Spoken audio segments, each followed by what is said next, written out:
Hi there. I'm going to be talking a little bit about music, machines, and life, or more specifically, what we learned from the creation of a very large and complicated machine for a music video. Some of you may recognize this image. This is the opening frame of the video that we created. We'll be showing the video at the end, but before we do, I want to talk a little bit about what it is that they wanted. Now, when we first started talking to OK Go, the name of the song is This Too Shall Pass, we were really excited because they expressed interest in building a machine that they could dance with. And we were very excited about this because, of course, they have a history of dancing with machines. They're responsible for this video. Here it goes again. 50 million plus views on YouTube. 4 guys dancing on treadmills, no cuts, just a static camera, a fantastically viral and wonderful video. So we were really excited about working with them. And we sort of started talking about what it is that they wanted, and they explained that they wanted kind of a Rube Goldberg machine. Now, for those of you who don't know, a Rube Goldberg machine is a complicated contraption, an incredibly over-engineered piece of machinery that accomplishes a relatively simple task. So we were excited by this idea, and we started talking about exactly what it would look like. And we came up with some parameters that, because building a Rube Goldberg machine is, has limitations, but it also is pretty wide open. And we wanted to make sure that we did something that would work for a music video. So we came up with a list of requirements, the 10 Commandments, and they were in order of ascending difficulty. The first is no magic. Everything that happened on screen had to be very easily understood by a typical viewer. The rule of thumb was that if my mother couldn't understand it, then we couldn't use it in the video. They wanted band integration, that is the machine acting upon the band members, specifically not the other way around.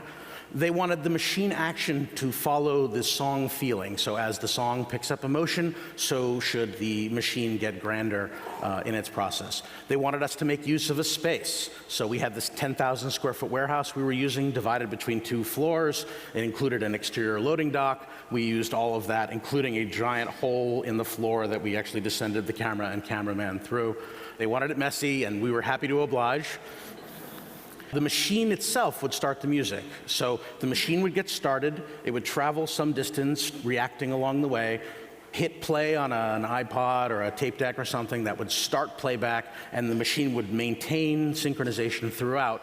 And speaking of synchronization, they wanted it to sync to the rhythm and to hit specific beats along the way.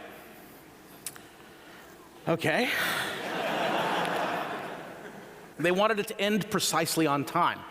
Okay, so now the start to finish timing has to be perfect, and they wanted the music to drop out at a certain point of the video and actual live audio from the machine to play part of the song. And as if that wasn't enough, all of these incredibly complicating things, right? They wanted it in one shot.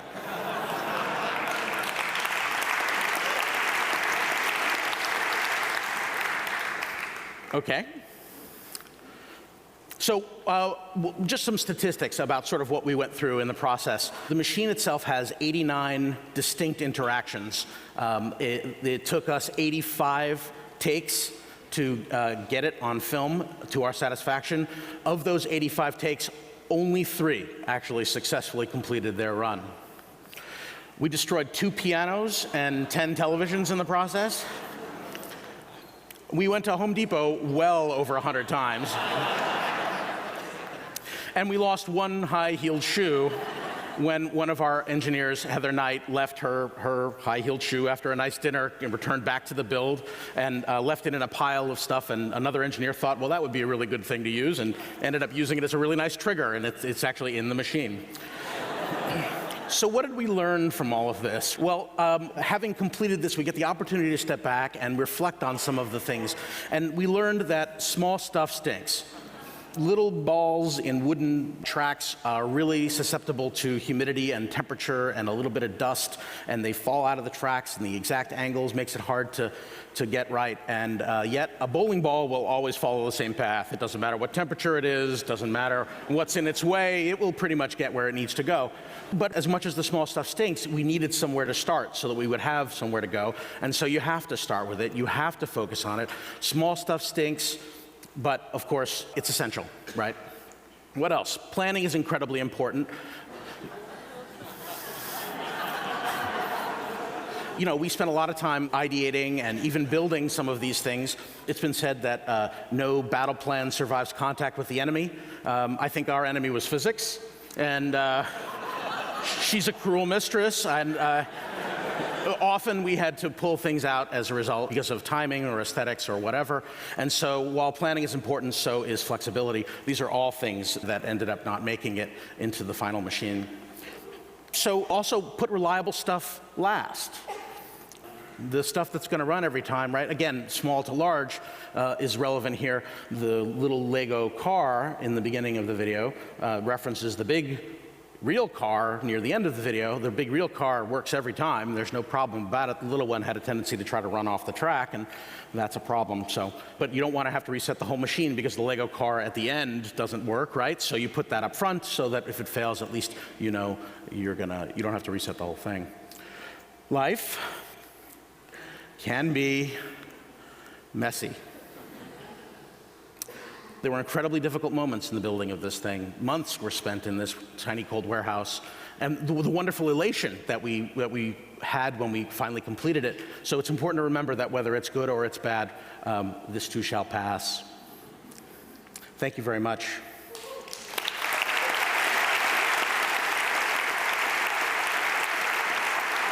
And now to introduce their music video, we have OK Go. Of course, an introduction. Hello, TEDx USC. We are OK Go. What are we doing? Oh, just hanging out with our Grammy. What? I think we could do better than this.